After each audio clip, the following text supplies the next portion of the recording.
Oh man, talk about backfiring. The algorithms that detect hate speech online are biased against black people from Recode, which is Vox. A new study shows that leading AI models are 1.5 times more likely to flag tweets written by African Americans as offensive compared to other tweets. An AI can't look at your picture. What don't these people understand? Okay, I haven't read the study.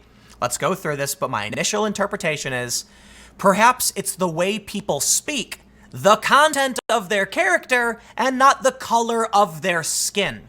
I don't quite understand how an AI is going. Are they actually implying, like on Twitter, it'll look at your picture and be like, that's hate speech because that photo is a black person? I really don't think that's the case. But let's read to figure out for sure, because maybe that's the case. That sounds weird. I think it might be a cultural issue. Before we get started, head over to timcast.com/donate if you'd like to support my work. There's a PayPal option, a crypto option, a physical address. But of course, as always, just share the video. If you really do like my content, then your recommendation is worth 10 times YouTube's recommendations, of which they aren't giving me very many anymore. So I really do rely on your support in that capacity, but let's read the news. Recode writes, platforms like Facebook, YouTube, and Twitter are banking on developing artificial intelligence technology to help stop the spread of hateful speech on their networks. The idea is that complex algorithms that use natural language processing will flag racist or violent speech faster and better than human beings possibly can. Doing this effectively is more urgent than ever in light of recent mass shootings and violence linked to hate speech online, except let me stop and say, banning people makes the problem worse. We've seen it. Banning people makes it worse. We have testimony from Twitter where they said the Westboro Baptist Church woman was de-radicalized by being exposed to these ideas. When you start banning people for hate speech, they go and find hate speech havens. Let them be exposed to ideas to stop them from getting radicalized. They don't seem to understand this. Sunlight is the best disinfectant. 2 new studies show that AI trained to identify hate speech may actually end up amplifying racial bias. So congratulations. In one study, researchers found that leading AI models for processing hate speech were 1.5 times more likely to flag tweets as offensive or hateful when they were written by African Americans, and 2.2 times more likely to flag tweets written in African American English, which is commonly spoken by black people in the US. So that's the point I'm making. There could be white people who speak in what they refer to as African American English. Actually, I'm going to pull up Britannica on that one so they can explain to me what that means. What is this? They say it's a language variety that has also been identified at different times in dialectology and literary studies as Black English, Black dialect, and Negro non-standard English since the late 1980s. The term has been used ambiguously, sometimes with references to only Ebonics, or as it is known to linguists, African American Vernacular English. There we go. I just wanted to make sure that was clear because I assume that's what they were saying. They say it's commonly spoken by black people in the US. Another study found similar widespread evidence of racial bias against black speech in 5 widely used academic data sets for studying hate speech that totaled around 155,800 Twitter posts. This is in large part because what is considered offensive depends on social context. Terms that are slurs when used in some settings, like the N-word or queer, may not be in others. Exactly. But algorithms and content moderators who grade the test data that teaches these algorithms how to do their jobs don't usually know the context of the comments they're reviewing. Oh, they're learning. They're learning, everybody. Vox is learning. Oh man, context is important, isn't it? That's why your hate speech algorithms don't work and you can't police this stuff. Not only do you encourage radicalization, you make it all worse. Algorithms don't know context. Both papers presented at a recent prestigious annual conference for computational linguistics show how natural language processing AI, which is often proposed as a tool to objectively identify offensive language, can amplify the same biases that human beings have. They also prove how the test data that feeds these algorithms have baked in bias from the start. No one knows for sure if the content moderation systems that Facebook, Twitter, and Google use show exactly the same biases in these studies. The technology these companies use to moderate content is proprietary, but the tech giants often turn to academics for guidance on how to better enforce standards around hate speech. So if top researchers are finding flaws in widely used academic datasets, that presents a significant problem for the tech industry at large. Anecdotally, Activists have for some time accused platforms like Facebook of policing the speech of Black Americans more strictly than that of white Americans. In one notable case, reported by Reveal, a Black woman was banned from Facebook for posting the same Dear White People note that many of her white friends posted without suffering any consequences. Perhaps it was because they viewed it as a white person saying it, meaning it was an intern. It was punching at themselves, which is not bad. I don't know. Versus a person of a different race targeting a different race. But these experiments provide quantitative data to suggest that these actions are not isolated incidents, but are instead emblematic of a wider issue in how offensive content is policed on social media. And perhaps you need to stop. Perhaps that's the problem. Perhaps it is a Chinese finger trap.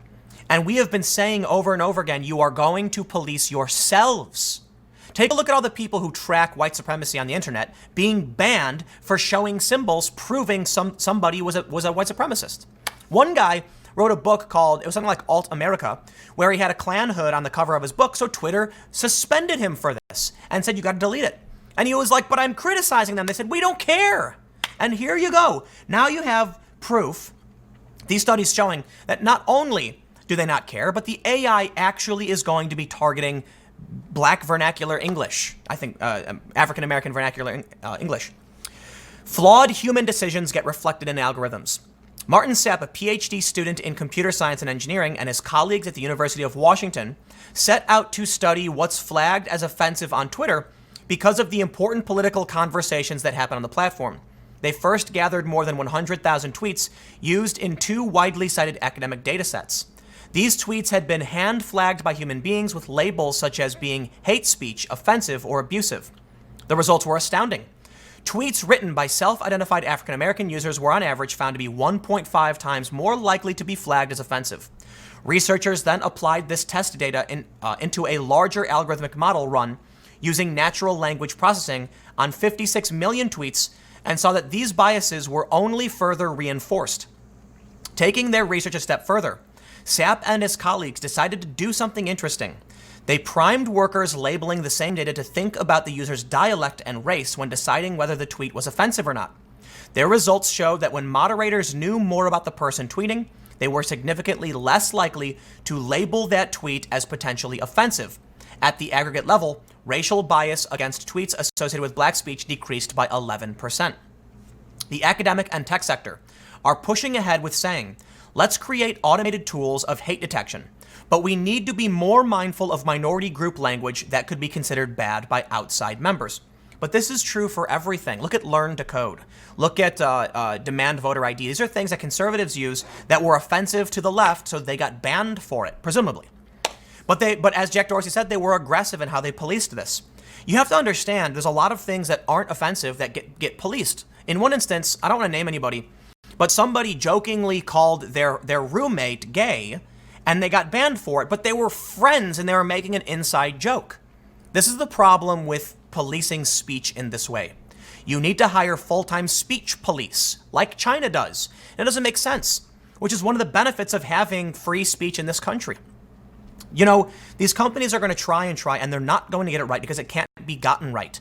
There are certain words there is a word I can't say that is not a slur. I kid you not. It's not a slur, but I can't say it because it sounds too much like a slur. And there was a story where a guy was on TV and he used a word that to some sounded too much like a slur and he got in trouble for it. And it was like a regular word. There was actually a really good example is guerrilla tactics. Remember this? A sportscaster was talking about Serena Williams' street style as a guerrilla tactic in, you know what that means? Like covert, subversive tactics. And everyone thought he said gorilla, like gorilla. He said guerrilla, G-U-E-R. He was using a legitimate word to explain something. He got in trouble for it.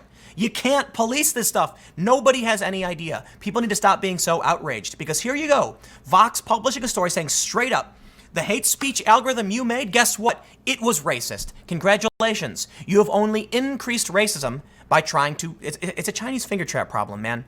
The more you pull, the worse things get. I can't say I'm surprised by this story. It's quite ironic. It's the fire truck on fire. I love that analogy, by the way. It's like the perfect analogy of irony. The fire truck is meant to put the fire out and it bursts into flames. And here you go. Now we have, I'm not going to read through the whole thing. I got to keep these segments short as I usually say. But they say, these studies crack open the fantasy that AI will be able to rescue tech companies from making the complex decisions needed to police hateful speech on their platforms. These algorithms may seem like an easy solution to a complex problem, but they can have unintended consequences. Well, there you go. Your plan backfired. It didn't work, and it's only going to be worse unless you stop. We got to figure something else out, and it requires strategy. But anyway, stick around. I got one more segment coming up in a few minutes, and I will see you all then.